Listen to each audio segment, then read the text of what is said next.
Just they don't because feel you're behind. skinny, walking into my gym does not make you You're in shape. You're not in shape. And that's not what's in right now. Skinny is not in, boys and girls.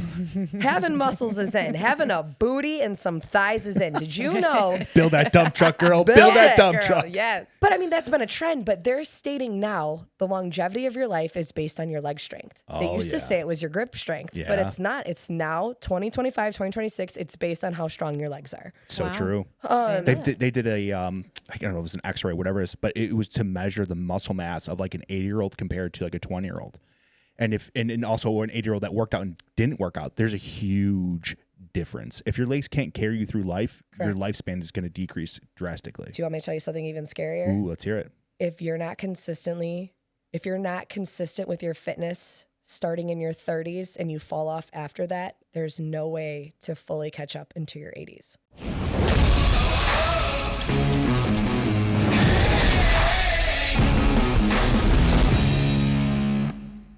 Welcome to another episode of Beyond the Dispatch. We appreciate you guys tuning in. We have two special guests in today. Carrie is out of studio today. Carrie's just a busy dude. But before we get to that, I really appreciate if you guys would do us a favor. Hit that like, subscribe button on any platform that you watch us on. It really does help out the algorithm. This episode is brought to you by Murphy Carter Law. If you guys are looking for an attorney, you're not going to be disappointed, I promise. But without further ado, we have Linnea Lones in studio. She is from JL Fitness. I've known Linnea, my whole life probably. Yeah. You're best friends with my cousin Allie, who's also pretty much like a sister to me. We actually have Allie in studio today. Allie. Hey. She's taking over the producer role for Carrie and co-host. So if you hear another voice in here, it's Allie in here. Linnea, without further ado, tell everyone about yourself. Hey, thanks for having me on. I'm super excited. For those of you who do not know me, which most of you do not, my name is Linnea Lones. I have had the privilege for the last 6 years of owning my own fitness studio in downtown Clarendon Hills. So a little bit of background about me.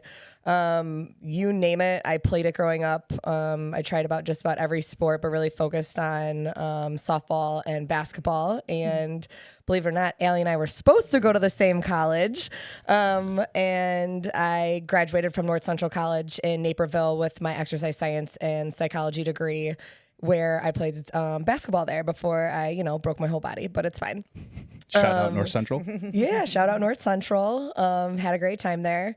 And really after that, part of my experience in college was obviously having an internship. And I really thought my focus out of college was going to be working with children with childhood obesity.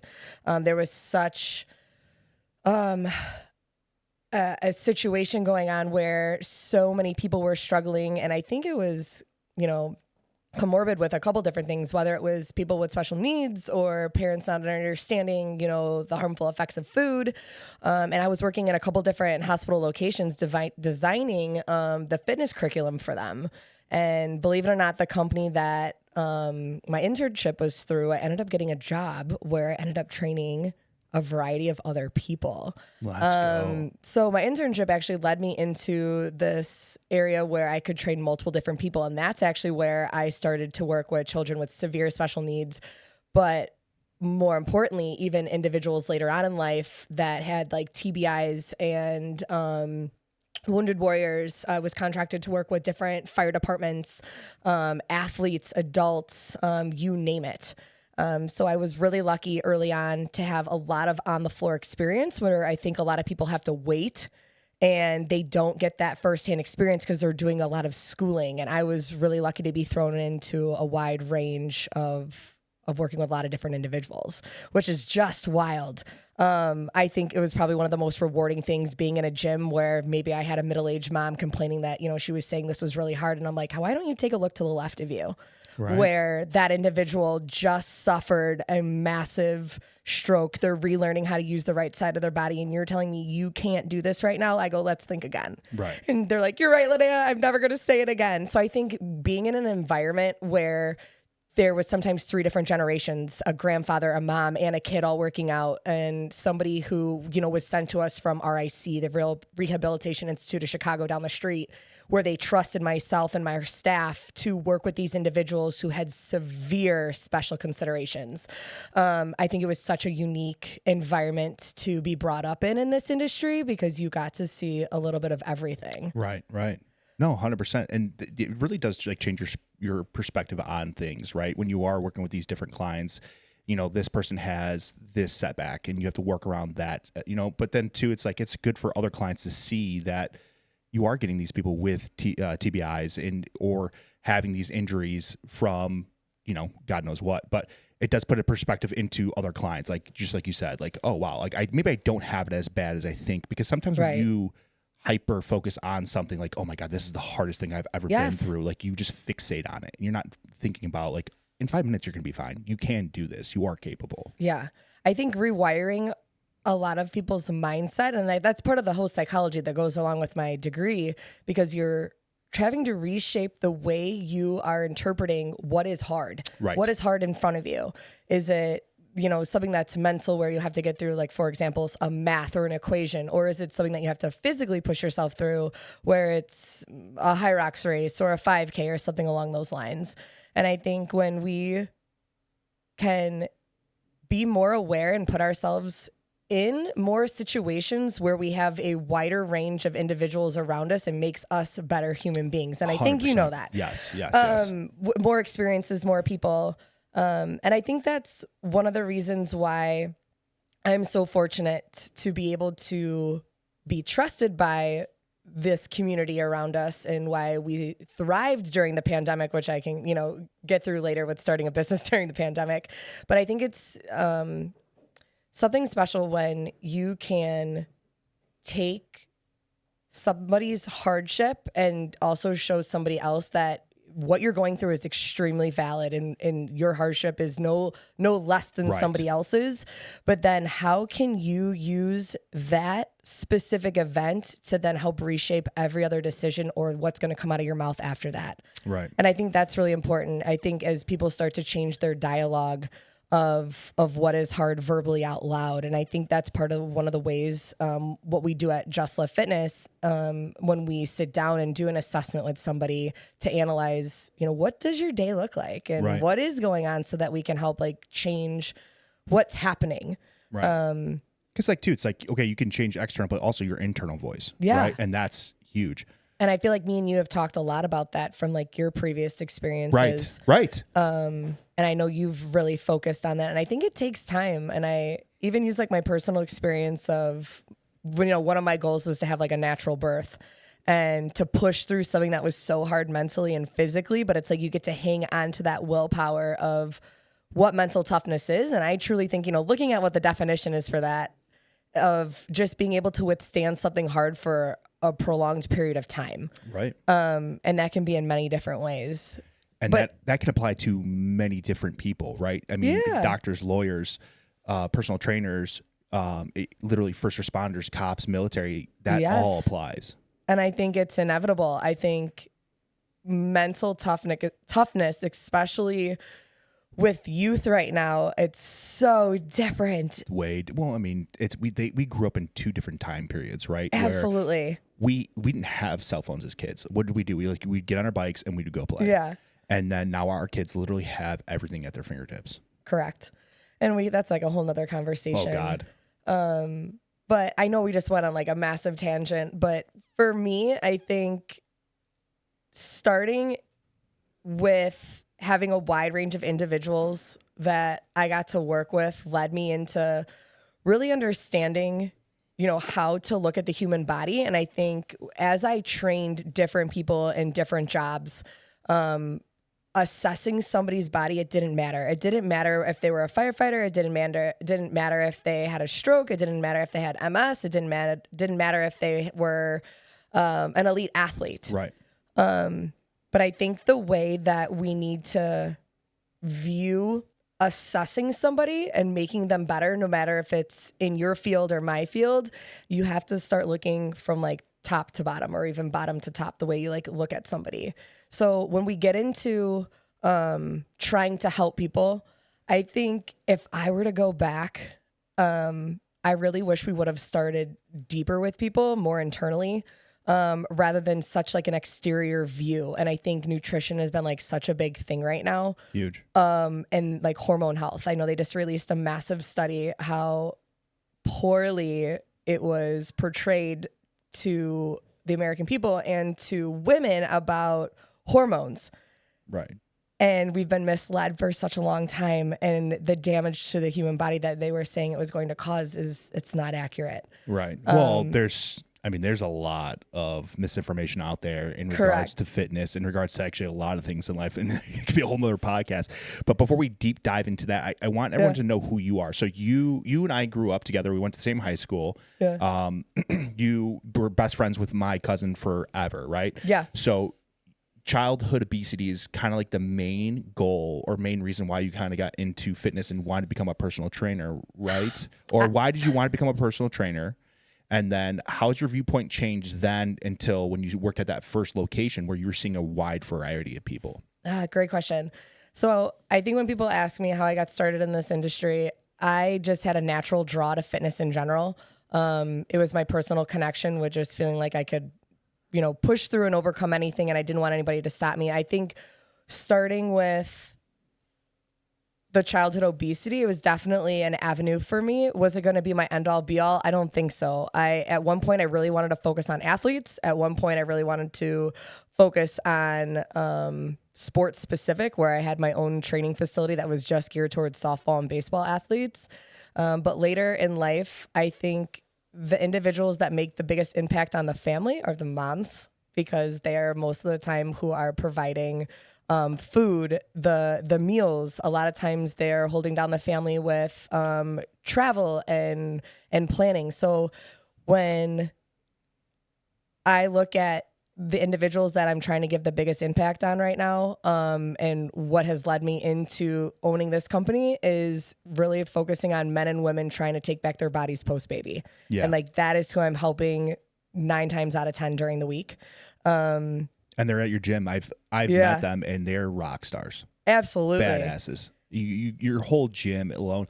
Well, I do want to deep dive in on JL Fitness, but it's a great location. It really is. You guys have knocked it out of the park. It's a phenomenal gym. The camaraderie there and the relationships that your I don't know what call it, your clients build is like second to none. It's definitely like a family at that location. It is. We have something special, but it also goes along with the people that we hire. Oh, phenomenal people. Yeah. Phenomenal. All your trainers are like world class, super smart, fantastic personalities. There's not one person there that I did not like. I mean, clients and trainers. Yeah. Great location. It really is. It's a great atmosphere for like a healthy, like, I don't know how to, I'm coming up with a lack of words here, but like a healthy, like upbringing in the fitness world? Yeah, but it's just like a good atmosphere. Like you go to this gym, right? And like everyone's been to a gym before, right? Yeah. And you put your headphones in and you just work out. It's not like that there. It's chaotic, but in a good way. Yeah. Everyone's talking. Everyone's like pushing each other. It's a good atmosphere, good healthy atmosphere to be in. I think that's, and we don't have to get into this right now, but I think that was one of the things that we wanted to create was people go to a gym, they're so fixated on one trainer and they can only be with that trainer. And if that trainer's not there, they're not going to show up. And that was not the environment that what we created. When you become a client with ours, you're a client of the entire gym because you're going to have the ability to work with multiple different people. But then during that training session, you're interacting with others. You're talking to other coaches. You're seeing how other people are training, to where it's really like this larger platform and this open space where you're still getting your service, but you can communicate with everybody and learn at the same time, whether it's the psychology part of it, of like just going through other hardships that you can hear people next to you. Right. But then also physically where, maybe we're talking down to you a little bit. In a good way. A little verbal abuse. In a good way. But definitely in a good way. To just show that, you can push through things. You're stronger than you think you are. Yes, absolutely. You really are. And I've said that to many people at my gym and then also at your gym. But back to the original question. Sorry, that was my fault. I'm all over the place too. I threw you off. It's okay. But so you went in for childhood obesity, and then you found kind of like a new kind of a passion with children or women who had children after postpartum and all that stuff. So a little bit of my journey started in the hospital. Ended up working for a family-owned gym after that, where we helped my business partner and I and a couple of my employees help them open up like 3 different locations. Mine was specific to athletes at that point. The other ones were specific to adults. And then after that, a lot of times I think people leave different jobs, whether it was management or different things like that. I just knew that I needed to be educated in a different way, and I ended up working for the Orland Park Health and Fitness. It was a hospital-based fitness center attached to Northwestern and Loyola Hospital, where we had 4,000 members before the pandemic. It was absolutely huge, like 30,000 square feet.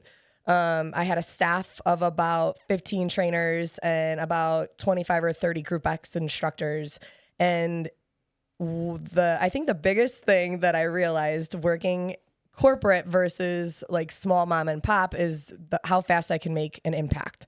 How quick can I change a system to where somebody else can have a better experience? And that's ultimately why I ended up going and starting my own business.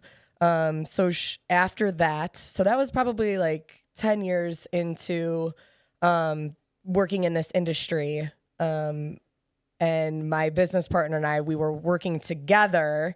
And then when I left, she would come and kind of wine and dine me and say, listen, I'm doing this thing on my own, but I really want you to, come and work with me. And, I spent about 2 years working at corporate, learned a lot about KPIs, numbers behind the scenes, which was really needed in order to start my own business. Saw some amazing things being attached to the hospital. Worked with somebody who had the first double lung transplant. Oh, wow. So obviously now think about that, why the pandemic was happening and people started wearing face masks, and then people would come into my office and say, well, that person shouldn't be here. I'm like, you have no idea. They're protecting themselves from you. Right. Just crazy. We got to see so many different things. Joint replacements. Let's talk about the double lung replacement really quick, because I mean, that's a pretty difficult task to handle. Yes. And for your client, like what would you do for that person? Like what's a good starting point, midpoint, and end point? So for me, my team, I was in charge of helping place these individuals with team members. Mm-hmm. Did I get to experience a session with her? Absolutely. Just because I wanted to make sure it was in the right hands. Right. But it's really about how the integration of physical therapy is within a fitness center, and it's taking out that healthcare continuum of, let's talk about what happens. Somebody gets injured. What happens when they get injured? 9 times out of 10, they wait. It's delayed in order to help them fix themselves. Then they end up going to a doctor. Then they end up going to physical therapy. They do physical therapy. Then they're released. Maybe they're released where they were. Maybe they're better off. Maybe they're not. Right. And then what happens? Hopefully they try to start working out on their own again. 9 times out of 10, they don't. They go back into this healthcare continuum. So what was unique about being at this facility was physical therapy was in our building. So if we needed to talk or collab, we had those individuals that could help us. So part of that protocol was just getting comfortable. Getting back at like a walking cadence is just getting back into your breathing cadence. Right, so it's just learning how to breathe through walking, standing, sitting. And people don't realize when you go through something major like that, and it could easily be like a back injury that affects your breathing. You don't know how bad like you get screwed up from these types of injuries until you are put in that spot where literally sitting down hurts to breathe or standing up hurts to breathe. Absolutely. And I think people take the small things for granted. And I think when you go through a massive injury, surgery, and I'm sure you can relate, it's all the little systems and how you don't realize that it just affects your day-to-day mental and physical ability to just like carry on. Because you can literally walk up the stairs 2 days before, but then when you get hurt, like walking is fucking hard, dude. So correct. That will definitely play on your psyche in a negative way if you let it. Absolutely. So small steps. I think breath, whether you're recovering from a double lung transplant or you're recovering post baby, it doesn't matter. I think breath is like one of the most intricate and underutilized things that we can do as a human being to kind of reset our nervous systems. Oh yeah. I mean, there's so many good things involved with breath work, and I mean, not even just like for working out, but just like your mental health in general. Correct. and learning how to properly breathe. So that was a big part of her journey. The other part was just getting comfortable getting your heart rate back up. Yeah. And I'm sure you can relate to, being an athlete and or somebody who's been super active or has a very active job, you're used to getting your heart rate back up. But for someone who had something very strenuous done to their body or a surgery, it can be very scary to get that elevated because maybe you would feel like your system would fail. Right. So it's just putting yourself in different situations where you would have stress on your systems was like another big part of it. Yeah, absolutely. Now, you've also worked with fire departments. You've worked with police departments. You've worked with military. How was that experience and what did you get from it? Great question. I think one of the biggest things was earning somebody's trust, because I think a lot of people, especially in those fields, are very active. Mm-hmm. They've been lifting. Maybe they were a previous athlete. Hopefully. Hopefully they've been lifting. Hopefully. That's not always the case. No. Or a consistent case, or a consistent pattern. And I think that's probably one of the biggest things that I saw. So as far as like my experience, let's talk about fire departments. So going into there, I didn't get to be just lift. I was working under another company, and part of the time my hands were tied. The other times I got to be creative and make it as functional as I can. And I think that was the biggest thing. Obviously, the CPAP test is a mixture of power, strength, and endurance. And I think that has been the biggest eye opener to me when going in and like assessing and evaluating a fire department and seeing what they were previously doing, which is a lot of times on their own. If they don't have somebody, it's very independent. Everybody's doing their own things, but how can you bring a group of people together to work cohesively so that you can all see what your strengths are? Because you're going to be in a situation where you have to work with each other. Right. So I think the camaraderie of taking a training scenario or a situation and having everybody do it together is super important. Agreed. And I think that's probably one of the biggest battles that I fought. A lot of the people in the departments didn't get along. They didn't want to work together. They didn't want to listen. For people who don't know, like a lot of fire departments, police departments, it is very cliquey too. Absolutely. It's like a bunch of high school kids. Oh yeah, somebody took somebody's jump rope. Yeah, and then they hold grudges. But that was a side note. And then the CPAP test you were talking about, that's the fitness test for firefighters. Correct. Okay. So there's 8 for people different. That didn't know. Yes, for someone who doesn't know, there's about 8 different tests that you have to do. A lot of times they're like time based, not just completion based, where you have to be able to do something. For example, like the step test, 3 minutes, you have to be able to have a 50-pound vest on top of having your equipment. So how do you get somebody in that situation to prepare and plan to be out on the field and be in that situation? Right. So a lot of times we had to be really creative. We would bring a lot of equipment just into like a gym floor space. So we don't need to be in a weight room in order to mimic some of these things to make somebody more efficient. Right. And I think that was one of my specialties, or one of the things that I'm really good at is replicating something that is situation-based event that's out in the open. For that job, right. Correct, for that job. Like, we're not just going to get on the Stairmaster and just work the Stairmaster. Right. Maybe it's uneven stairs. Maybe I'm lining up plyo boxes that are uneven. Right. And you're holding something in your right hand, like a kettlebell, which is going to cause your balance to be off. Like, maybe you're holding something else going up the stairs, whether your air tank's on the back of you. Or you're carrying tools, or correct. You're doing something, correct. Or hose line, you know what I mean? Different things like that. So I think part of it was the struggle of getting people to, 1, trust me, 2, getting them to want to work and trust each other. Mm-hmm. And then 3, trying to figure out what is going to be the most efficient workout for somebody that day based on how many calls they ran that night. Right. How much sleep, how many people were coming in. So there was so many different things that if they ate that morning, what was going on with their families. So it wasn't just about having like the best workout of the day, because there was no such thing, but it was about reading your people. And that's what I was talking about earlier, is like how to assess somebody the moment they walk in and understand what that person's body needs for that moment and get the best workout for that person. Correct. Yeah. I mean, that seems like it's pretty standard across the board, no matter who your client is. Correct. And I think one of the other things when I was working with different fire departments was I love the fact that they wanted to try to use their own people from within to get them certified. But unfortunately, it takes years to understand how to look and assess somebody. So maybe it's a quick fix to get somebody certified on your staff or your team to then train you. But then it was really hard for someone to be able to understand a whole wide range of abilities and surgeries and injuries. And I think that was the other thing as far as the trust comes in, is letting them know that, like, I understand that you broke your ankle 5 years ago, but that could still be affecting your knee and how you squat and the unevenness of your hips. And that's why it hurts when you're going up the stairs right now. And that's why it's throwing your back off. So it's like the little things of how it goes all the way up.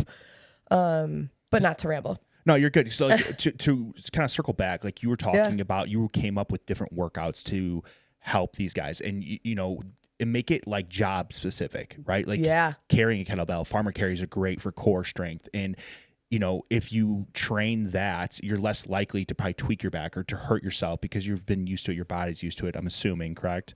Correct. Now, when I went through in 2018, I had tore my labrum, and I was just like more comp. Like I was going to Athletico down the street.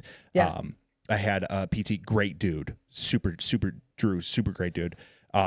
He hooked me up. But as I was trying to get back to work, I'm like, hey man, like, is there anything like I can do like job related that would simulate or anything? And him and I worked together to like create different workouts. Correct. For like a police officer. He was great. Like he listened to my input and it would actually use some of the workouts. But I think you just doing that there, how you asked so that you could apply it. Yeah. I think 9 times out of 10, somebody wouldn't ask that question. Right. It's true. Because they wouldn't. A lot of people don't care about their fitness. Like this, they're just checking a box. Like I wanted to get back and I wanted to come back at where I was or stronger. Correct. And I think that's a great way to put it is if you are not asking the right questions, and it's knowing what questions to ask so that you don't have to go back into that situation ever again. I mean, once you tear your labrum, I mean, both of mine are torn. You don't want to do it again. No. So it's how do you pick the right things or ask the right questions so that the people around you can be utilized to their full potential. Yeah. And I love that you did that. I think for the viewer, for someone who is, on a fire department or, police, is if you don't have somebody on staff that's hired for your department, I would say go and get evaluated. And you could be evaluated by a physical therapist, but I would say probably also by a personal trainer. I have my NSCA CPT, my National Strength and Conditioning Association certified personal trainer. It's a very high accredited cert, but it allows me to have the professional backing of what I do for my job on the field. Right. And I think that's what you want to look for is like you want to look at what credentials are behind the person that is training you and their years of experience so that you can have an understanding of like the things that they're going to look at on your body are going to look different compared to someone who's strictly only training seniors or strictly only training kids. Right. And I think that was something that I look at even as I have my parents start training if they're not training with me or if they're going somewhere else or family members somewhere else is you want to take a peek at what is behind them. Now, what I will say, and I'll ask you this, do you know what the leading cause of a firefighter's death is? Is it a heart attack? Correct.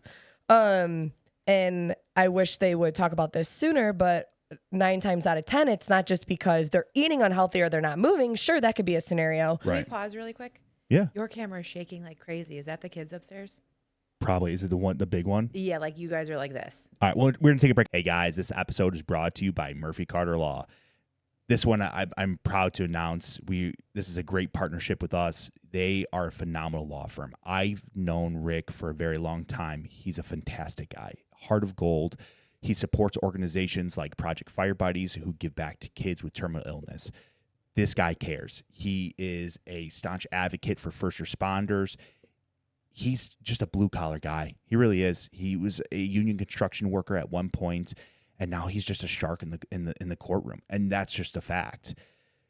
You're not going to go wrong by going with Murphy Carter Law. I promise you that. They will fight for you like they fight for their own family, like they fight for their mother, like they fight for their father, their brother, or their sister. That's just who they are. And they advocate for you guys. I promise they will fight for you guys tooth and nail. That's what they're all about.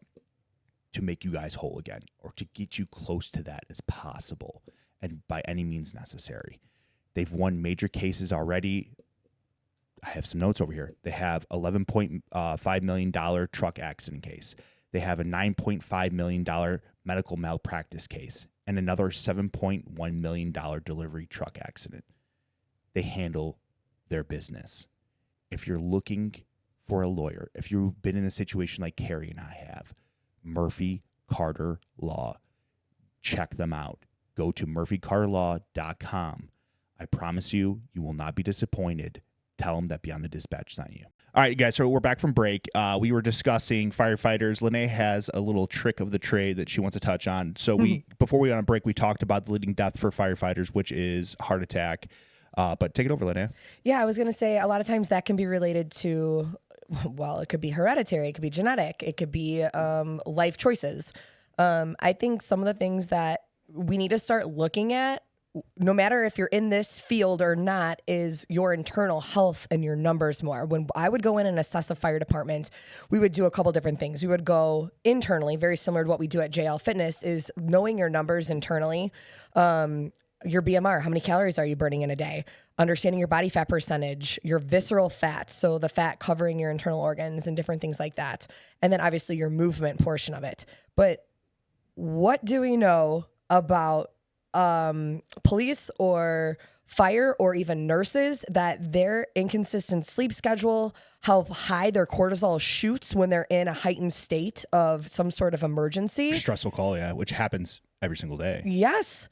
And your ability to recover. And I think after a prolonged period of time, and not to generalize all firemen or all police, but your body sometimes will lack the ability to reset itself. So you're stuck in this fight or flight. So what are some things that we can do to help reset so that when you do have time in your barracks or bed or room or, let's be honest, common room for firefighters, it's probably the recliner. Yes, the recliner, absolutely. Or the kitchen table, yes. When they're making lunch or when they're playing tag or they're playing hide and seek. We know what they do at the firehouse. Yeah. Yes. But what can you do to reset yourself so that when it is your time to sleep or relax, that you're going to get all the way down and as low as you can. When I say that, right, because if you don't do that, what kind of sleep are you getting, right? So, correct. Right. Go ahead. Sorry. No. Let's talk about some of those things. What happens? You're not going to be at a normal state throughout the day to where you're working in still that overdrive, because there's different ways your cortisol can react. It can have a high shield where it's doing its job, or you can have no shield. And when you have that no shield, your body's in that constant fight or flight. So what we want to be able to do is have a couple different techniques to bring that down. So throughout your day, you want to be able to recover better. But then when it's time to sleep and actually reset, because we know when we sleep, that is when we gain the most muscle, we burn the most fat, and that's where we repair what we've done throughout the day. And if we can't get our body to that state, then we're going to be constantly working in overdrive. So a couple of things that I wish I would have learned about years ago is your vagus nerve or identifying how efficient is your cortisol. So let's go back to that. We'll go back to numbers in a second. Cortisol is huge because, that helps with sleep. And if you're waking up in the middle of the night, that causes havoc on your body. Yes. For a woman, 9 times out of 10, their progesterone would be off. But for men, it could be a couple different things. But you can get this tested. And this is what I would suggest to your viewers, going to a functional medicine doctor, or asking if your doctor does this. And you can do this through blood, urine, or hair. A lot of times you're going to want to do a urine sample because it's going to be more accurate to see, do you have a defense system? What happens if you don't? It's going to throw off your hormones drastically. What happens if your hormones are thrown off? For men, 9 times out of 10, they're going to have little to low T. And I think that's something else we can get into of what normal numbers are and what are optimal numbers, especially for training. Yes. We'll talk about that after this because I think that's important. But some simple tricks is go get tested. Yeah. Go get tested and see where your numbers are. And number 2 is we'll circle back to what we were talking about earlier is your breath. So when you go to lay down or when you go to relax and your buddy can be sitting next to you in the recliner and it's your ability to reset your breath and take a couple seconds of breathing in through your nose, filling up your belly and your diaphragm as big as you can, not through your chest. And I think this is where everybody goes wrong. Everyone wants to Breathe through go the this chest. way Yeah. and you need to belly breathe. And doing that either 5 or 6 deep times can really help reset your mind and body. And that's what I would encourage more people to do throughout the day is taking bigger and deeper breaths when you have a moment where your feet are firmly planted on the ground and everything else can be relaxed. And it sounds like hocus pocus, or it sounds like very crunchy hippie shit, but honestly and truthfully, it fucking works. I've done it before going on search warrants. I've done it going to hot calls. I mean, even after my shooting, I've done it when I was having anxiety attacks. It does work. You just have to give it that opportunity, and you can't just have that mindset of like, oh, it's not going to work. It's not going to work. It's just all bullshit. It's give it the chance. It goes back to the mental toughness part. You're going up your 6th flight of stairs because somebody is injured and you need to get up there and you're to the point where your blood pressure or your heart rate, let's just talk about heart rate, is at 180. What are you going to do to regulate it so that you can get up there sweating, dripping, covered in equipment so that you can do your job? Because otherwise you're just going to slow down and you're going to... Right, because what else is at play? Correct. What happens when you go to a hot call? What happens when you go to a car accident where like it's a mass casualty or there's a lot of injuries? Your adrenaline's going to dump. Correct. It dumps. So it's learning when to reset yourself even when you're not at a heightened state. It's when you think you're at your resting state, but 9 times out of 10, you're not. But too, it's like you mentioned this as well, and we've talked about this on the show as well. It's like when you hit that fight or flight, sometimes you stay there. Correct. So when you are stuck, like, it could be a day, it could be 2 days, it could be a week, it could be a month, it could be a year. Like if you don't learn how to get yourself out of that heightened state, just imagine what's happening to your body and your nervous system. There's a variety of things that can happen. Lack of hormone production, lack of fat loss and retaining it, slowing down your metabolism, maintaining a heightened heart rate, and not having good heart rate variability.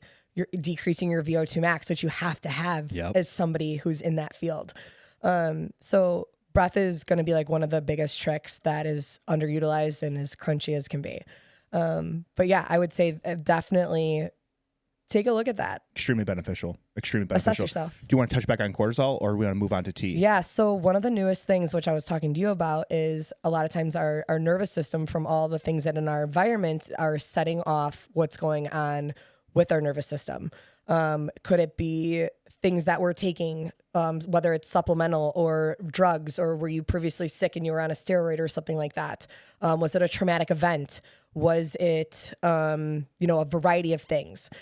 Something that the viewers can educate themselves about. And one of my functional medicine doctors was suggesting for me, because after I went through IVF, I feel like my body's never been the same. Right.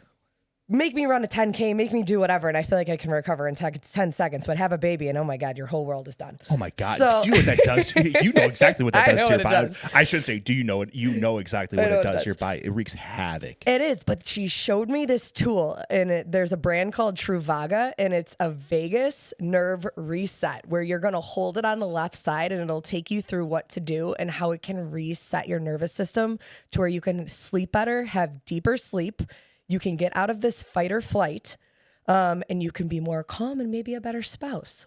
I'm just throwing it out there. Where can people pick this up at? Because I'm pretty sure everyone's going to want to know. Step-by-step instructions. Literally. So I actually just got it delivered in the mail. Let's go. So I can't wait. I can definitely report back. But the doctor I've been seeing, she's been recommending it to a lot of her patients. Okay. And the purpose of this is to help reset your nervous system, help you re-regulate. I'm that person who's constantly in fight or flight, and I thrive on that. I thrive on go, go, go and having to be pushed. But how is that caught up with me? Right. My weight has been stagnant. I'm gaining muscle, but I want to look a certain way and feel a certain way, which will then affect your mobility. Right.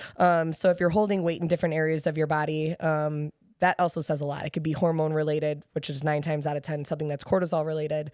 So that would be a tool I would say you guys should look into. Which is, it's so true. Like, go to the gym, and if you have, like, you gain 20 pounds, you gain 30 pounds, Yeah. hold up, like, grab a 25-pound dumbbell, grab a 30-pound dumbbell, and see how much weight you're carrying around. I went through that. So I was like 260 at one point after my shooting, but I was also building muscle, but I held on to my fat. And once I dialed in my my diet, it just like melted Your off. inflammation. Right. Absolutely. And we'll talk about this later. You measured my body fat, you measured my muscle mass, all that stuff. I just felt so much lighter. I felt so like just internally better. My body felt better. I was like running up the stairs and I tripped on the top stair and like I caught myself. And before it would have hurt my shoulders and I would have felt like I hit like a ton of bricks, but like I was super light on my feet. I'm like, oh my God, like this is the benefit of actually being physically in shape and being at that ideal weight that you want to be at for your frame, for your body. Correct. Obviously you can do the best moves in the world, but if you're not changing what's going in your mouth and not eating like an a-hole. Right. But I think the biggest thing is having people understand what is a sign in your body of something not agreeing with you. And I think a lot of people are not as in tune with their body as maybe you and me are now. Right. And I think that's something that people need to learn of. Are you eating something that's causing you to feel this way? Are you taking something that's causing something else to change in your body?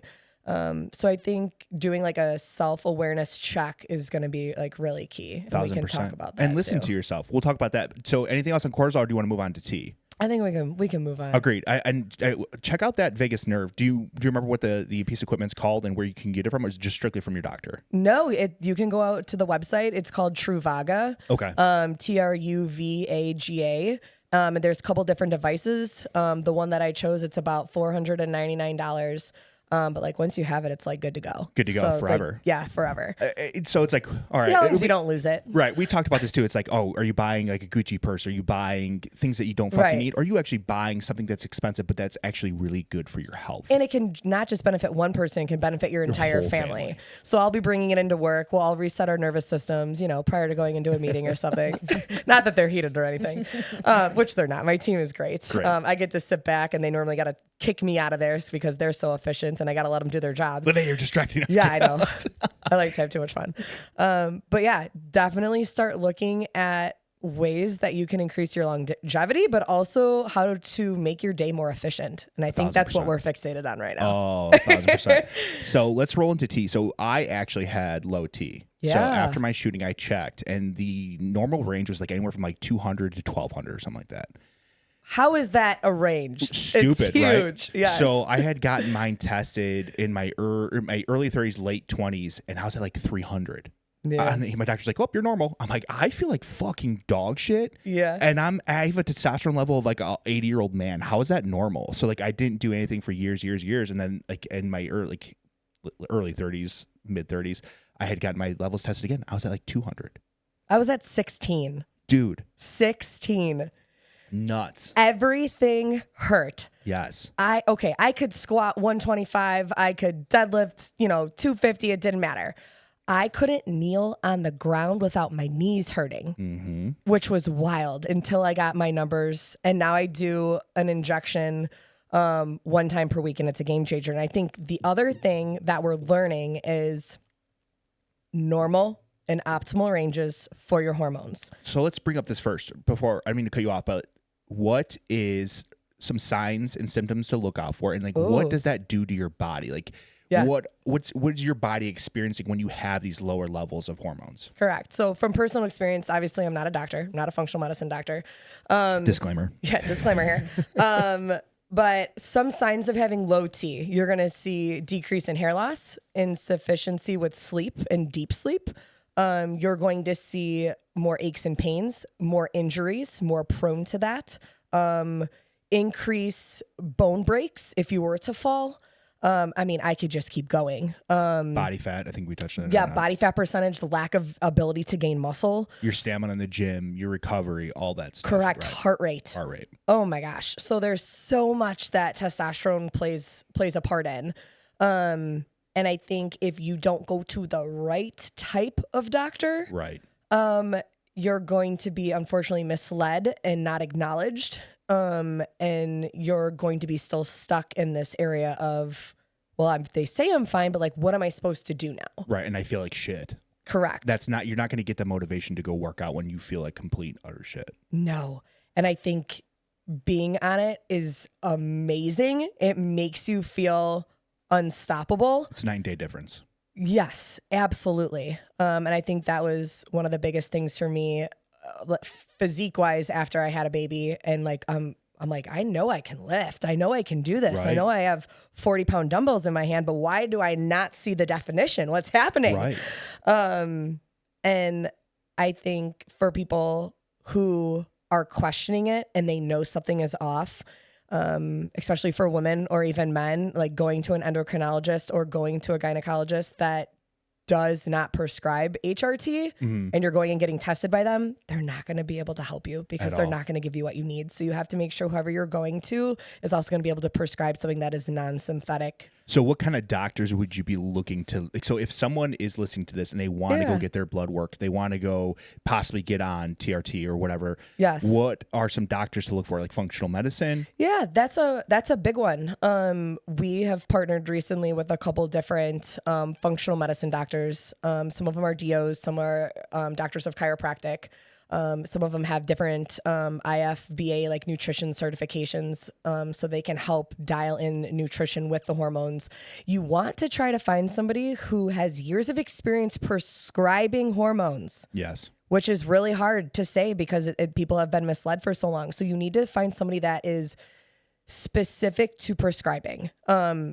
And I think that's the biggest thing. They could have many different names behind them, but someone who's comfortable tweaking and checking your blood work every 6 weeks and knowing if your levels are where they need to be. Right. I think a lot of people will go to different doctors, but what is the action plan after that? How frequently are they following up? How often are they asking how you're feeling? And I think when you're more of in this concierge functional med, you have this open relationship and you speak more frequently compared to just going to your regular PC. Right. Right. Exactly. What are some of those doctors? Do you want to mind sharing? Oh, yeah. You want me to shout them out? Shout them out. So I'm located in Clarendon Hills. So just south of Oak Brook, just north of, and I guess west of like Westmont area. We have a couple different doctors. So personally, I've been going to Therapeutic Health in Hinsdale. Okay. Dr. Kara and her team are phenomenal. And they are someone who will check your blood work frequently, really every 6 weeks, if not more, on site to see, what's going on. Another doctor that we recently just connected with, her name is Dr. Kate Vollmer. She's in affiliation with Northwestern Hospital, same with Dr. Kara, where we can run blood work. We'll be able to see a variety of things of what's going on internally and being able to adjust and going through different ways to make your systems more efficient, especially we could get into it another way, but like say you're going to start taking these things, but your drainage pathways are not opened, you're not going to be efficient. So there's different ways that you need to clean your body before you start, doing different things. But those would be my two big shout outs that I trust.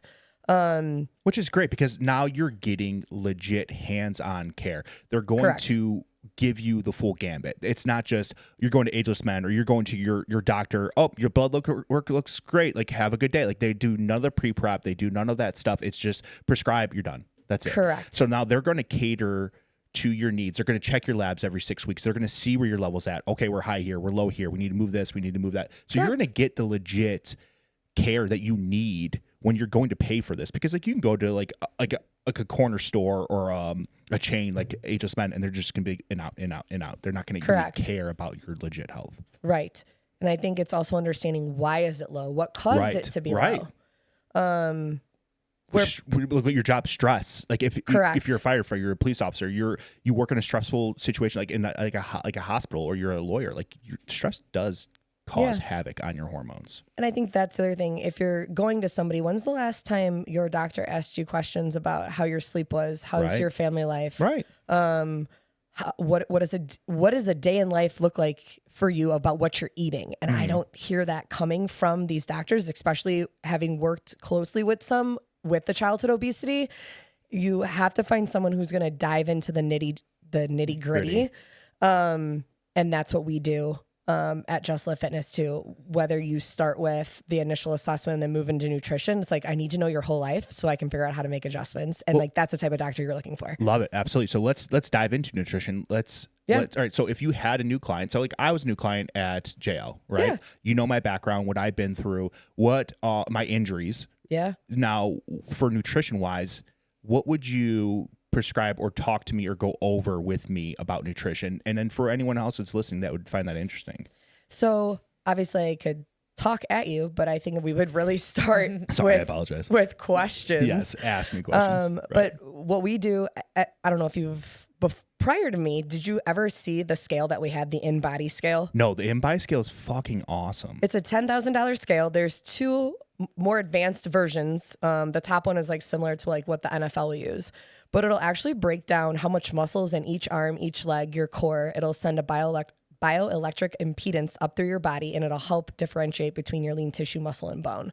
And why am I talking about this? It's because the scale will actually tell you your BMR, your basal metabolic rate, and that's the rate in which your body burns calories in a day without exercise. Well, what was the big one back in the day? It was BMI, right? BMI. And I we remember don't you telling even me, yours are look at like, it anymore. Fuck BMI. We're not looking at you.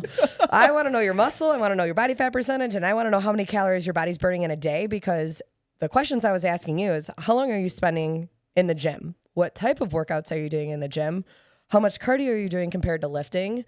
And like, those are all the questions that I would dive into somebody, on top of then understanding their sleep and like really having like a food log. So before we try to like go in and disrupt somebody's life with their nutrition and telling them, no, you can't have this and you got to take this out, I need to see what a day in a life looks like. Right. I need to know what your routine is. I need to know, do you even have access to a microwave during the day? How often are you eating? We train a lot of physicians, doctors, and nurses, and their ability to even have time to eat is crazy. Right. Especially maybe when you're running calls, depending on how busy your department is. Like, you don't just get a breakfast, lunch, and dinner. No, sometimes I eat at the gas station. Correct. The hot rollers, because I haven't eaten in like 8 hours and I'm starving. I gotta look away. But that's the reality. So when you're running call to call, like your lunch is back at the station. Like I don't have 20 minutes to go back and eat. Drive no, but there. what do you have? Right. You have the ability to prepare and plan Right. for the shits. Right. And what can you grab like in your bag? And I think that's what sets the person apart with like 7% body fat to someone who has like 30% body fat, is literally having something at hand when they know they have nothing else. And it's making those small tweaks to have a snack that's something that's higher in protein, that's not going to set off your glucose, and that's not going to, cause your insulin to like rise or drop. So when we talk about nutrition, and we're going to dive in, obviously we just went over a variety of things, but 9 times out of 10, we will have somebody track for 2 weeks. I know that can be so tedious. People use MyFitnessPal, they use all these different things. What I was talking to you about earlier is there is this new app, whether you like AI or not, it's with us, it's here, it's not going away, and we better start utilizing it. Otherwise it's going to pass us up. Right. So there's this new app called Cal AI, and you can literally take a picture of your food. Why is this important? Because you and me are meal prepping. We're not just buying packaged things anymore. So it's so hard when I go to tell one of my clients, hey, I need you to track what you're eating. How am I tracking what I'm eating when I'm making a casserole? Right. That's like so annoying. So what you can do now with this app is you can take a picture and you can specify what's in it, and it'll give you a really good idea of what you're consuming with how many proteins, carbs, and fats. Right. And at the end of the day, that's what's going to set you apart, if you understand how much protein, how many carbs, and how much fat you're having in a day. And then obviously hitting your goal of your calories and not leaving calories on the table. 90% of the people who are coming into my gym, or people that I've worked with, are under eating, and they're just eating the wrong portions of protein, carbs, and fats. Right. It's not like they're having donuts every single day. Like, most people coming into the gym only need to lose maybe 20 pounds. Right. That's just specific to where I am right now. Of course, I've worked with people that need to lose hundreds, but how do you dial in those annoying last little bit? And guess what? It's going to take a little effort from you. Right. And you're going to have to suck it up, buttercup, and you're going to have to take a picture of it, or you're going to have to plug it in. Right. Because we were talking, I think yesterday on the phone, and we were talking about nutrition and how important nutrition really is. Yes, physical fitness is great, but if you don't have your nutrition dialed in, you literally have nothing. You have nothing. And that's why you're not going to see results, is because you're not dialing your nutrition. So if I was sitting in front of you at JL Fitness and we were going over a nutrition plan for me, what would be some things that you would talk about, discuss, and then push me towards? Yeah, that's a wide question. I know. Okay, so first and foremost, we would, for nutrition, I would talk about what the scale showed about, and say we didn't even get on a scale. I would just talk about your protein intake, and I would say, throughout the day, walk me through it. What does lunch, breakfast, and dinner look like for you, and do you snack? So I guess my first pointer for somebody would be, the first thing that you're going to put in your mouth for any meal or any snack needs to be something that's protein based. And I would kind of review that with them so that they could understand all their protein options. Because I think people in their head are so limited. And I think they're skewed on what their options are. Most snacks don't have to be a snack. It doesn't have to be a beef stick. Maybe it's just 3 meatballs that you made for dinner the night before. Right. So, and even breakfast doesn't have to be, hopefully it's never a bowl of cereal because it's little to no return on investment. Horrible for you. But, you need to just view it as you're fueling your body. And I think once you get over the fact of eating for pleasure and you're eating to fuel because you're so dialed in and locked in on wanting to have good results that it doesn't matter. So a couple things. So we would talk about protein in the sense that we could talk about grams per body weight and all of that. But at the end of the day, how do you keep it stupid simple? It should be the first thing that you're consuming with any meal. So it should be the first thing that's going into your mouth, and switching it up. If you are having, and this is one of the biggest things I learned from the functional medicine doctor, if you're eating the same thing every single day, you're going to cause your gut to be more sensitive to it. So I'm a big believer on what you're having on Monday, you can have on Wednesday and Friday, but you shouldn't have it Monday, Tuesday, Wednesday in a row.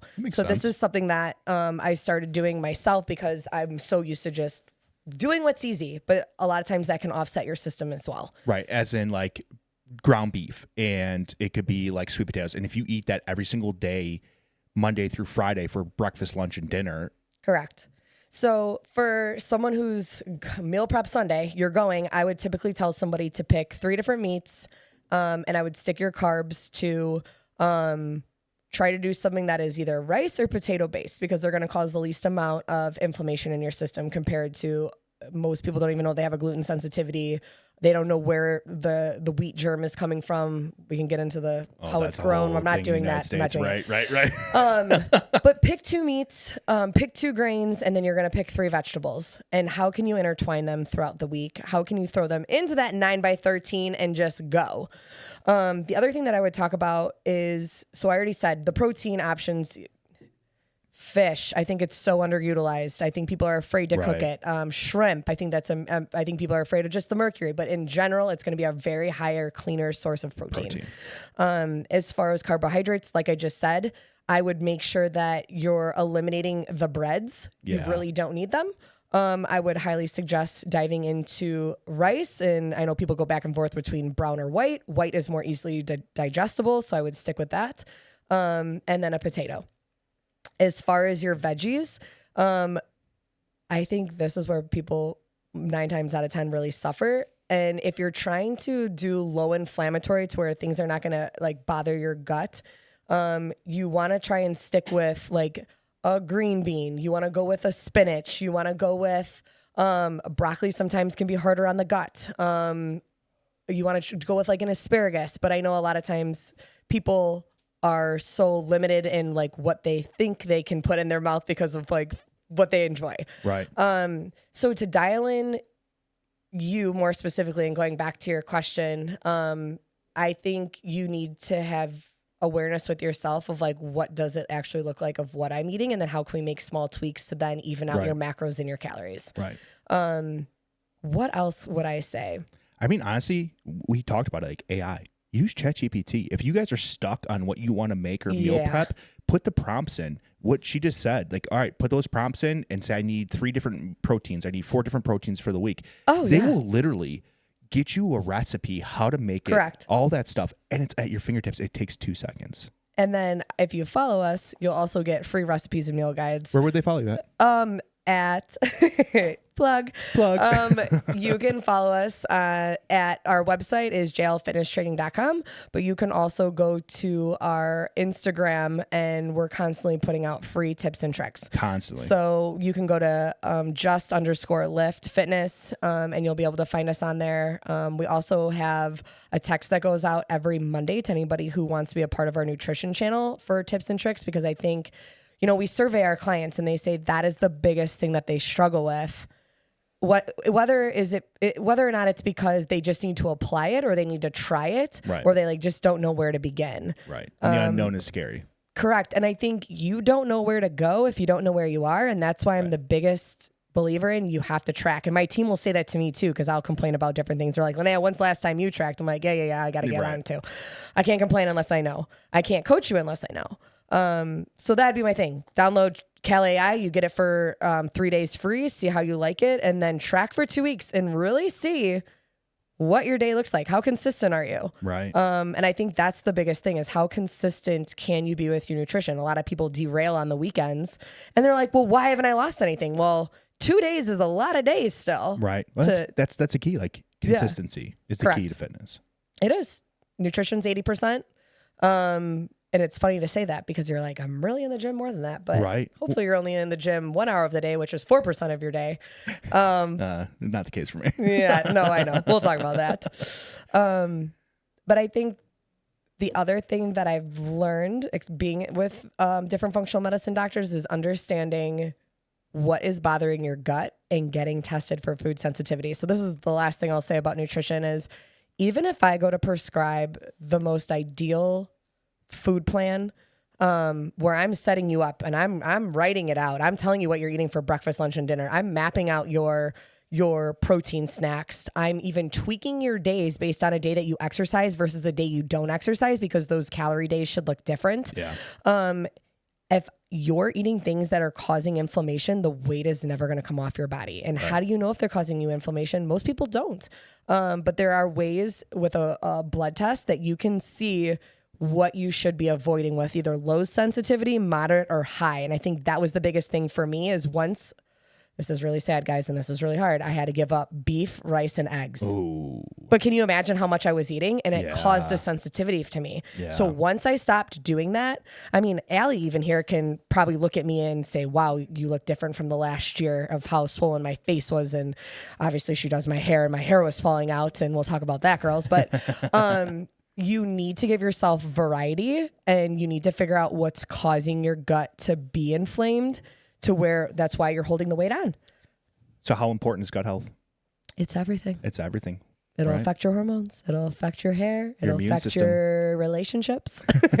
Everything. Your bowel movements. Your bowel movements. Yes, absolutely. But yeah, I've heard like your immune system is actually around your gut. So like if you have poor gut health, your immune system's going to be off. So like if you're sick all the time, that could be a good indicator for bad gut health.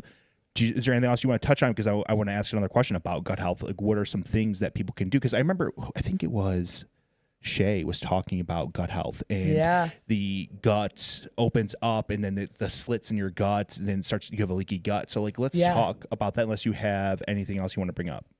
No, because it would be more of like the muscular route of it that I would dive into. Do you want to touch on it now or later? We'll go later. Okay. So when it comes to your gut, obviously I'm not a doctor, but a lot of times people will be prescribed with what's called a leaky gut.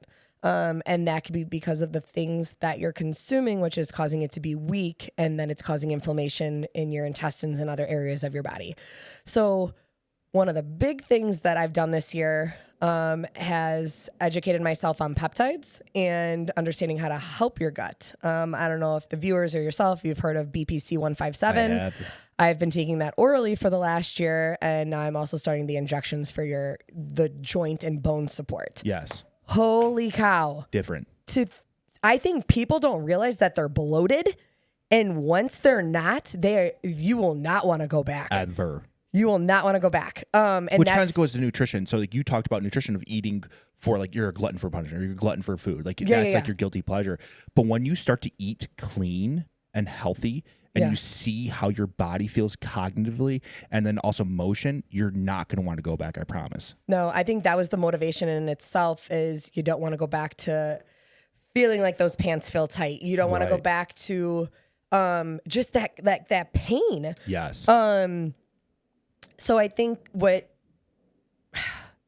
there's so much, but I would say you need to find someone who can help educate you, and you need to educate yourself. You need to be your biggest advocate, but then you also need to learn and follow somebody until you feel comfortable going on your own path. And that's what I did. I was uncomfortable with the fact that I knew fitness, I knew nutrition, but I still couldn't make myself right. Right. And what do I see, especially with my clients, is I know they're tracking their food. I know they're hitting all their workouts. They're not missing their days at the gym, but why is my client not losing weight? Mm-hmm. Why is my client's visceral fat at a 20 when it should be below a 10? Right. And going back into like your deeper gut health, and I would say investing in a peptide that will cause no harm to your body, like a BPC 157 for your gut, is one of the best ways that you can go. I'm pretty sure BPC 157 actually originates from the gut. It is. It mimics like what your body already has. So that's what peptides are. Peptides mimic what is already going on in your body. There's a plethora of peptides out there that are actually very beneficial for humans. Correct. But they're not approved. Is that yes, they're not FDA approved. Right. There's going to be some new ones that are coming out in this first quarter, like a retatrutide, which is called like a GLP-3, which is really cool. It was supposed to be in a case study for 5 years. They actually just cut it because they got the results that they needed in 2. So people who are taking it, it's helping them with their insulin. It's helping them not lose the muscle that they were losing in a GLP-1. Yeah. So that one's going to be really cool to look out for. Another one that I had recently just gotten off of, I was taking prior to doing the High Rocks. So I did my first High Rocks this year. Was CJC, which helped you release your own natural human growth hormone. Right. So I wasn't taking taking it, but it was helping me naturally release it. And I definitely felt fuller. I felt stronger. It will make you hold like a little water weight. But another thing to just make you feel unstoppable if you just feel like you just maybe can't get past maybe like a certain movement in the gym or getting past like a certain weight. That was a game changer. And then you can cycle these things. Yeah. It's crazy, and it's so beneficial. So wild. My thing is, and I guess this is going to go into like a conspiracy theory aspect let's do of it. it. Let's do it. So I feel like it's bullshit. Like the health organization, the government is like wanting to keep people sick, right? So they don't want to prove things like peptides because then it takes away from pharmaceutical drugs. And then that takes away from the healthcare system, and that takes away from like them making a shit ton of fucking money. Exactly. Yeah. So it's like, why have we been like guarding BPC 157 for so fucking long? Yeah, I think it just goes back to Money. Because it's so beneficial. It so is. beneficial. It like is. people have taken it and like they'll do direct injection, like you're talking about, in their joints and shoulder pain, and and then it heals it. It's fucking insane. They even have peptides for like if you feel like you're too like pale, there's peptides that actually make you darker. They change the melanin in your skin. Correct. Fucking nuts. Yeah. Sign me up. Allie wants the Kardashian skin tone, please. I'll take the Snooki color. Yeah. Oh my God. I bet you would. Oh God. But yeah, no. Peptides. Look into them, you guys. You're definitely doing yourself a disservice if you're not looking into peptides. It's definitely beneficial for you. Make sure they're third party tested. Yes, Make sure you know your sources. Agreed. Don't just go on Amazon. No, don't go on Amazon. All right, we'll take a quick break and we'll be right back, you guys. Allie had a great question I think that everyone should hear when we had taken our break off camera. Allie, let it rip. So I kind of just wanted to mention when they were talking about testosterone, how important it is actually for women, because a lot of those places are geared towards men. And I don't think women understand like how important it is. Like look at Linnea. She said that her numbers were 16. Like women don't realize that that matters so much to their bodies too. That's a great question. That's great. And I think people get scared when I think people are afraid to talk about their hormones. It was like talking about your period as a kid, like, oh my God, we can't talk about it. Right. Like, Yeah. I forget because it's so opened and out there, and I'll put all my business out there. I don't care because hopefully it'll help impact somebody else's life. Right. But I think women make 1/10 to 1/20th of like testosterone compared to men. So yeah, it's smaller, but it still plays a vital role in the efficiency of how we think, feel, and move. Do we actually know like what a woman's number should be? Because like Dom said, Yeah. the range is like 2 to 1,200. Like what's a woman's? I'm sure you probably know, right? Optimal ranges for a woman is closest to 100. Oh, okay. And I think some people will even say, oh, that's too high. No. Okay. You really want to be like, the last time I checked, I was at like 76. Okay. And that's with me taking an injection 1 time per week of 7 mLs. I was at 5, but I wasn't moving up fast enough. So even within a year, I was taking 5 mLs 1 time per week at home. I give it to myself, really tiny needle. Give it in your butt or your stomach. And if it's not moving up the way it should, your doctor will check your blood work every 6 weeks, and then you'll start to increase it. So women want to be around 100, where a male wants to be as close as they can to 1,000. Got it. And then you're gonna feel like a 22-year-old guy again. Oh, it's 9-day difference. Yeah. I think I'm at like 8 something, and it's phenomenal. So let's talk about this for a second. Please. I felt horrific, and I think Allie could see it in me like postpartum. Really quick on like IVF. They are so focused on all your hormones before you have a baby, during when you have a baby, and then postpartum, good luck. Yeah. You're left alone. Yeah, I you're we left don't have alone. postpartum care here in the U.S. at all Hardly at compared all. to other Yeah. countries. It's As insane. we should, because Yeah. it's a huge factor. Absolutely. So I felt like I was drowning in anxiety, which I'm not an anxiety-ridden person. I'm not a depressed person. I'm very lucky to be most of the time pretty even-keeled. Maybe high-strung, maybe high energy. But Here to party. I felt like I was dying. I felt like I was sinking into a hole of anxiety. I felt like my brain fog. I could not do my job. Yeah. I could not do my job. You talk to my employees. Thank God they're fabulous.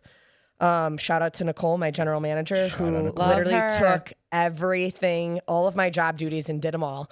As I was coming back, I could not focus. Yeah. And I felt like I was never going to be smart again. I was so insecure with who I was mentally and physically. It was wild. So what, like a day, Yeah. so you'd wake up and you just felt like you were in a fog? I would wake up and it felt like I never slept. Granted, I had a newborn who wasn't sleeping. I would have aches and pains. Like I said, it would hurt to kneel. It would hurt to bend over and put my shoes on. Yeah.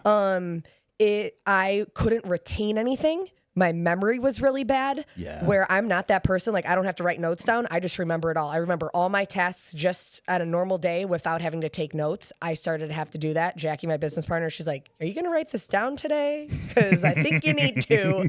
We got a business here." And I think once I found out my numbers and I started taking it, I kid you not, 3 to 4 weeks.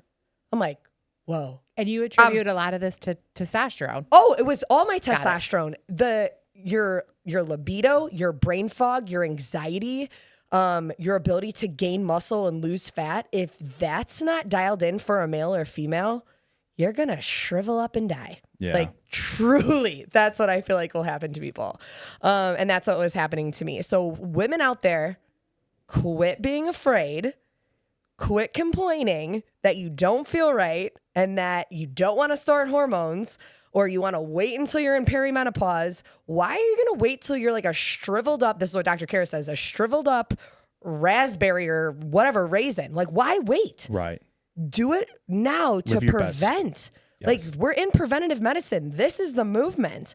So I don't want them to feel afraid. And I think for the viewer out there who's like, well, I don't want to get bulky. Do you know how much effort it takes to get bulky? I've been on testosterone for a full year. I have never missed, this past year, I've never missed a week of workouts. I will work out anywhere from 3 to 4 days of doing strength training. Do I look bulky? Right. I'm not At all. bulky. Not at no, all. not at all. I'm still working on getting my body fat percentage down. I actually just added in estrogen and progesterone. Progesterone, ladies and men, not men.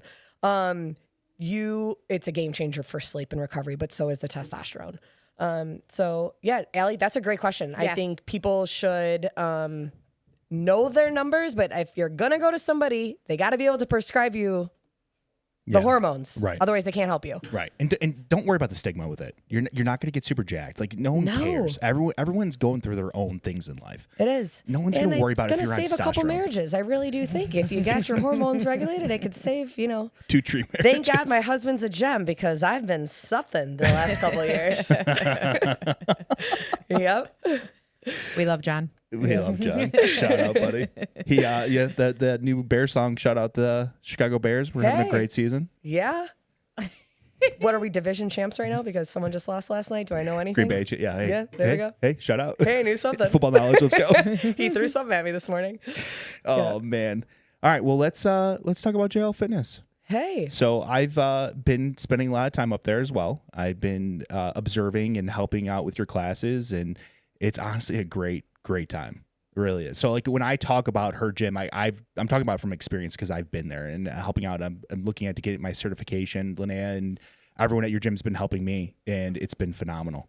Yeah, Dom, you're just such a natural of being able to communicate, and I think that's the biggest thing.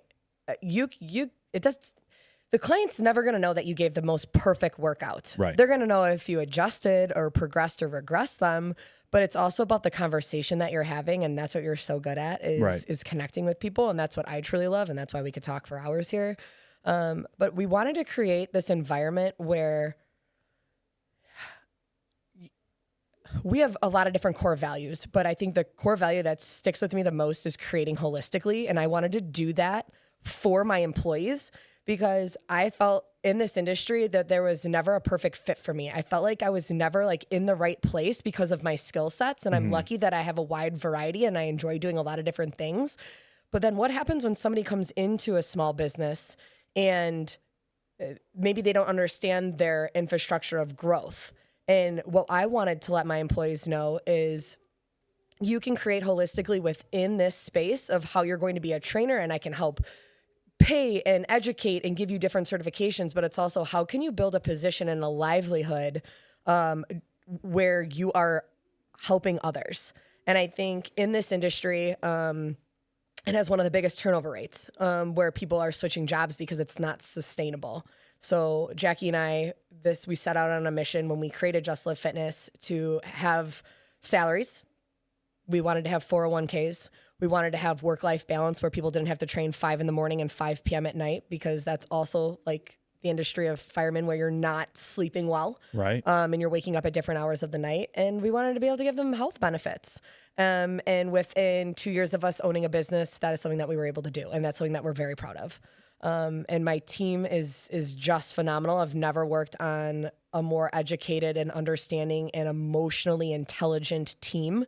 And, if you're not emotionally intelligent, that is what happens. Most people will end up losing their job. They lose their friendships. They lose their family. And that's something really big that we've invested in our team is like their mastery on the floor, but then also their mastery within of how can you be the best person that you can be. And we try and create holistically in every hour of every day so that the employee is happy, but then also the client is getting what they want. Yeah. So that's kind of like the basis behind like our business model. And of course, having moms and dads take back their bodies post babies because it destroys everyone. But yeah, I think for people who are out there exercising or they're nervous to start exercising, I would say you need to find a community and you need to dive into it, and you need to not be ashamed, and you just need to lay it all out there so that you can progress as a human being the best way you can physically and mentally. And that's going with like a like a humble mindset, right? Because you don't know everything. And if you haven't been working out, you're not going to know where to start. Be humble. And everyone in the gym is usually a pretty humble person because we all started at the bottom. Correct. We've all been there. We normally say there's no ego on our floor because we will never know everything because the industry that we're in is ever growing, ever changing. And it's so much more like internal health based now. And that was like the other thing that I was going to touch on. Even working with people who have been injured, and it stems from the gut, right? Everything stems from the gut, but also your core muscles are so important. And understanding how to like use your pelvic floor, whether you're a man or a woman, whether you're going through IVF or you're having some sort of dysfunction, whether it's in your sexual life or in your exercise life, And I think that's what people need to dive into more of, is understanding their core and their core strength. Right. Especially when it comes to, I see a lot of firemen who've fallen through roofs and they've had back injuries. And sure, you can do hamstring exercises for days, glute exercises for days, but if this isn't turned on, right, your glutes will continue to be shut off and your back will continue to be the problem. So being able to be in an environment where you can have somebody assess you from multiple different angles, and that's how we set up Just Lift Fitness, is you're not just going to have the same trainer every single day, whether you're doing personal training or small group. You have the ability to have multiple eyes on you all the time so that you have the benefit of every trainer in there. And it's awesome. So get evaluated. So I actually was evaluated by your staff. It was like you, or I think it was you. And I've been working out my whole life. Yeah. My whole life. I've never stopped working out. And you guys put me through a few evaluations. I'm like, oh my God, like I didn't know I was lacking here. I didn't know I was lacking here. Like I didn't know I couldn't put my foot flat on the ground on a knee and then try to put my other knee that's up on the wall, like to test my ankle mobility. Correct. And you talk about pelvic floor, like trying to push down your lower back and then squeeze. I didn't do any of those things. So no. it was definitely eye-opening to me. And then also, like we talked about your machine, the in-body scale. In-body scale. You wanted to have me jump on because you wanted to know the muscle mass in my left arm compared to my right arm. Because of your post-surgery. Because of my post-surgery. And I was actually extremely interested too. And then when I got on it, it gave me a peace of mind because like I have been putting in so much work for my shoulder and it showed on the in-body scale. Like there wasn't that big of a difference or deficit between my left and right arm. No. But there was a difference between my left and right leg. Correct. Which I didn't know. I was pushing off with my right leg more than my left leg. So if you're doing these things you don't know, you could be an expert at it or been working out your whole life. You're not a personal trainer, but it's little things like that.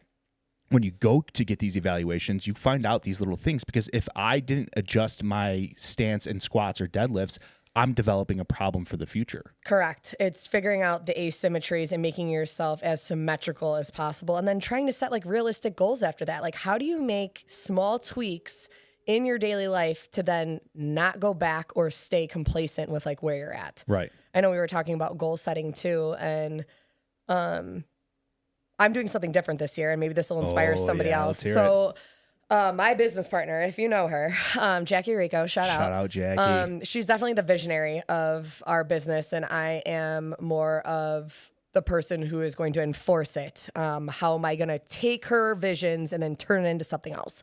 So trying to be a little bit like her this year, I broke out my goals into quarterly goals. We have this big wall at Just Lift of everybody's goals, and if you look at it and not trying to push anybody down, but how can we make them more specific to you so that you feel like, wow, I really checked this off this year. Right. Because a lot of things, it's hard to measure. It's hard to measure if you truly accomplish something. So this year, what I'm doing is I'm breaking up my goals into quarterly goals, with one being fitness related, one being personal related, and then one being business related. And I think for you, when I had you come in and I was looking at your numbers, I was saying, I don't think you're eating enough. Yeah, you're right. And I don't know how much you've adjusted for that, but that's definitely something we can check back in on. But how do we then set a goal? If you're not eating enough, then how do you set a goal after that? Right. And I think just using you as an example, if we're not going to track, then there's no way to measure that. So you have to pick a goal that's something that can be measured so that you can move forward and actually know if you've hit it. And I think that would be my wish for everybody in 2026 is choosing a goal that you can make measurable so that you can truly see the outcome. And I think setting goals is extremely important. And we're big on mental health in this podcast. I think you should have a career goal. I think you should have like a family goal. I think you should have a fitness goal. Yep. You should be having those goals. And I actually do like your quarterly goal kind of structure better because like you could have the set like it's one broad, like I want to lose 20 pounds. Right. Right. When that could be accomplished in the first half of the year. And then what else are you going to do? Exactly. So set those quarterly goals and it gives you something to work towards. I feel like it really kind of changes your mindset when you just go in day out of the monotony of go to work, come home, spend time with the family, sleep, eat. That's it. That's all you do. Set those goals. Set something out for yourself to achieve. You're going to accomplish so much more because when you do actually achieve that goal, it gives you that satisfaction of like, oh my God, like I want to do this again. Like that was easy. Do hard things. That was the other thing I was going to say. I think especially somebody who's consistent with their fitness is choosing to do 2 hard things per year. Maybe that hard thing is a 5K for you. Maybe that hard thing is you're going to go on that hike with your family and you weren't going to go on that hike and you were just going to sit back at the house. It could be very, not a massive accomplishment, but it could be an accomplishment in itself that you just chose to do something instead of stay back. And that'd be my push is pick 2 events that you truly have to train for each year. And how do you dial into that? And how can you adjust your training to that? And I think that's really important so that your training and your modalities can change throughout the year so that you don't become stagnant in your results, 1,000%. especially if you're not weighing in. Yeah, 1,000%. Now, I want to touch on really quick too. So if someone is looking to get into fitness, right? So what are some workouts, whoever's listening, and you've never really been in fitness or you've been out of the gym a long time, like what are some like steps they could take? Yeah. Number 1, you're going to start drinking a lot of water so that your recovery can be better. So before you decide to do anything, start just increasing your intake of water and start minimizing anything else that has carbonation in it, or anything that would pull away from your hydration status so that when you do start exercising, you are not as likely to quit because you don't feel as well. Then what I would suggest is, I think it's really scary walking into a gym. I think 9 times out of 10, somebody will join a gym. They'll go straight to the treadmill. They'll maybe go between the elliptical, the treadmill, and then they're like, okay, I'm going to go home because they're so afraid of the machines. They're so afraid of like the dumbbells. Section, yeah, absolutely. I would say you can Google things, you can chat GPT things, you can do so many things. You can click on our website and we can help you. 100%. YouTube. Watch a YouTube video of how the proper form is to do a squat or the proper form to do a deadlift or bench or XYZ, whatever you want. Correct. I actually want to tell you, I do a lot of women. I do hair. So I see a lot of women, and a lot of women say, I'm so intimidated by the gym. Let me lose 15 pounds first and then I'll get to the gym. That way, like, it's not so scary for them. Or like the more like localized fitness, like Just Love Fitness, where it is like, you're so intimidated by the other people that are in there because it's a small group setting. They're like, they're going to be so good at this and I'm going to be the one that stands out. Like, that's something I think you should touch on and tell women, like, that is so not the case for gyms like that. And I do phone calls with people every day. I start everybody's journey with an initial phone call just to get to know them. And I think when I have those clients that are like, why did I wait so long? Why did I feel as though I had to lose weight on my own before coming in? 9 times out of 10, when someone's losing weight on their own, they're losing their muscle. So they're actually pushing themselves farther behind than they need to because to feel more fit when they get to the gym, so just they don't because feel you're behind. Skinny, walking into my gym does not make you in shape. You're not in shape, and that's not what's in right now. Skinny is not in, boys and girls.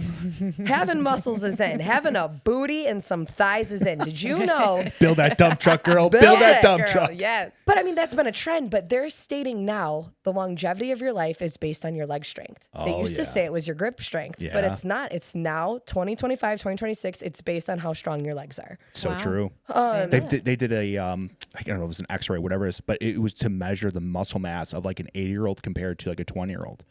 And also an 80-year-old that worked out and didn't work out. There's a huge difference. If your legs can't carry you through life, your lifespan is going to decrease drastically. Do you want me to tell you something even scarier? Ooh, let's hear it. If you're not consistent with your fitness starting in your 30s and you fall off after that, there's no way to fully catch up into your 80s. Ooh. Wow. So that was the new thing that they were saying. If you cannot figure out a routine in your 30s to maintain for the rest of your life, that is going to tell you whether or not you're going to be in a retirement home, like in a home supported physically. And you have clients at your gym who are in their 80s, 70s, and they're killing it. They are. We have, oh my gosh, we have Al, who's 83 and who can deadlift 300 pounds. How many 8-year-olds do you know that can deadlift 300 pounds? I know zero. And he's done something his whole life, which is just wild. So for the women out there who are afraid or feel intimidated, Al can deadlift 300 pounds. You can do it too. Yes, but okay, that's a male. That's fine. Let's comparing it to a female. I think would you rather be the person who's doing nothing or the person who's trying? Right. And I think if you can get over yourself, it's the same thing with us doing social media. I'm gonna have to get over myself and forget what I look like on there. Like, hopefully I can impact our goal at Just Love Fitness is to impact 1 million lives, whether it's through conversation or in a training session. How can I do that for somebody? But who cares what people think? Yeah. Right. They don't. And guess what? When they're in that small group training session, they're just trying their hardest to freaking do it themselves. Yeah, That they aren't looking at you. They don't have time to look at you. Cares. No one cares what your bench is. No one cares like if you're doing the form improperly and you have to get additional instruction to tweak your form. No one cares. The other thing is you're trying to get more functionally fit. And a lot of times that's just not doing like one specific movement, or we're tweaking it to make it more specific to maybe you. Maybe it's your thoracic mobility because of what you're doing with your clients, and you're doing hair in your hands and it's the fine motor. So I think they need to not be afraid that they're going to be pointed out, but hopefully they are pointed out, because then they're getting an exercise that's more specific to them to benefit them in their attention then too, in their daily life to like, how do you make it, whether it's sports specific or work specific, like that's what you want. But don't be afraid. And I would say 9 times out of 10, the people who want to wait to become more in shape will fall off and never end up going in, because they're going to try and wait till they get to this ideal point in their head, which doesn't exist. Or they're actually going to set themselves even farther back because they're doing no strength training in the meantime. And it's not going to be sustainable to actually keep your body fat percentage lower. Right. There we go, boys and girls. just start, just lift. You heard it here first. Hot off the press. Yes, I know. All right. Anything else you want to bring up, talk about? I think we're good, guys. Yeah. I think we're good. I think this was good. Well, you guys killed it. Let's plug. Okay. Let's plug away. What are our socials? Where do we find you? Hey, you can find her dancing on her Instagram like 90% of the time. Hey, It works 60% of the time. If you're looking for help, our website is jlfitnesstraining.com. If you're looking to talk to me, pick my brain, help me analyze what you're currently doing and assess. My Instagram is coach_Linnea, Linnea. Otherwise, you can find me on the old Facebook as well. The old Facebook. Linnea Ray, I'm on there. Well, we appreciate you coming in. We appreciate you coming on the podcast. It really does mean a lot to us. You guys do us a favor. Check her out. Check out her Instagram. Check out her website. You're not going to be disappointed. If you have any questions, it's a wealth of knowledge. It's a great gym. Everyone there knows what they're talking about. Everyone knows nutrition. Everyone knows personal training. It's a great time, great atmosphere. Check out some of the doctors that she brought up. They're doing great things in the field. Linnea wouldn't associate with herself with people if she didn't trust them. You're in good hands. But we appreciate you guys tuning in to another podcast of Beyond the Dispatch. Do us a favor, hit that like and subscribe button. It really does help out the channel. We're trying to hit 1,000 subscribers total before the end of the year. We're getting really close, and we do appreciate it. Allie, you have anything? No, you guys killed us. Way to go. We appreciate you tuning in as well. Allie. You're welcome. Hey, and if anybody calls in or mentions Beyond the Dispatch, how about I give you a free $199 assessment? Let's go. Hey. Heck yeah. Guys, take it easy.